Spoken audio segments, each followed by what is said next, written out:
দেশের প্রধান পুঁজিবাজার ঢাকা স্টক এক্সচেঞ্জের সপ্তাহের দ্বিতীয় কার্যদিবসে মূল্য সূচকের উত্থানের মধ্য দিয়ে চলছে লেনদেন। এখন পর্যন্ত বেড়েছে বেশিরভাগ কোম্পানির শেয়ার দর। এ বিষয়ে আমরা কথা বলবো, আমাদের সহকর্মী শাহরিয়ার ইমন রয়েছেন সেখানে। ইমন, এই মুহূর্তে শেয়ার বাজারের লেনদেন কেমন দেখছেন? কোন খাতের শেয়ারগুলো বেড়েছে? ক্ষুদ্র বিনিয়োগকারীরা কি বলছেন? সব মিলে বিস্তারিত জানাবেন। ওয়ালটন এখন দেশের সীমানা পেরিয়ে পৌঁছে গিয়েছে 50টিরও বেশি দেশে। ওয়ালটন, ঘরে ঘরে বিশ্বজুড়ে। হ্যাঁ দোলা, আজ দেশের প্রধান পুঁজিবাজার ঢাকা স্টক এক্সচেঞ্জে রয়েছে। আজকের সপ্তাহে দ্বিতীয় কার্যদিবসের লেনদেন চলছে। সকাল থেকে আমরা দেখছি সূচকের অব্যাহত ওঠানামার মধ্যে দিয়ে লেনদেন চলছে দেশের প্রধান পুঁজিবাজার ঢাকা স্টক এক্সচেঞ্জে।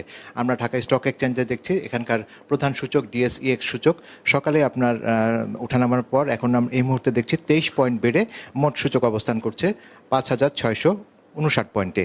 আর যদি আমরা লেনদেনের ক্ষেত্রে দেখি, আমরা আজকে দেখছি যে ঢাকার পুঁজিবাজারে বেশিরভাগ কোম্পানির শেয়ারের দর বেড়েছে।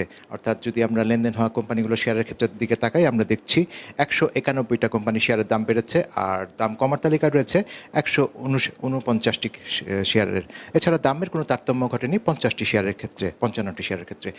আর আমরা যদি খাতের দিকে দেখি যে আমরা কোন কোন খাতের শেয়ারগুলো বেশি লেনদেন হয়েছে, আমরা ঢাকার পুঁজিবাজারে দেখছি যে ইঞ্জিনিয়ারিং খাত, টেক্সটাইল খাত, এছাড়া আপনার লাইফ ইন্স্যুরেন্স খাতের শেয়ারগুলো আপনার মোটামুটি লেনদেন হয়েছে বেশি আমরা দেখতে পাচ্ছি। আর এছাড়া যদি আমরা একটি লেনদেন ভলিউমের দিকে তাকাই, আমরা দেখছি ঢাকার পুঁজিবাজারে আজ প্রথম 3 ঘন্টায় লেনদেন হয়েছে 907 কোটি টাকা। আর যদি আমরা গতকালের লেনদেনের পরিস্থিতিটা দেখি, গতকাল আমরা ঢাকার পুঁজিবাজারের লেনদেন হয়েছিল 1441 কোটি টাকা।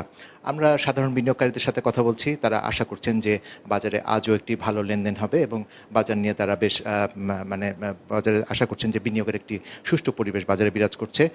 বিনিয়োগকারীরা একই সাথে দেখে শুনে বুঝে বাজারে বিনিয়োগ করছেন।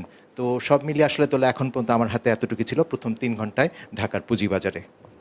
ইমন, আপনাকে ধন্যবাদ।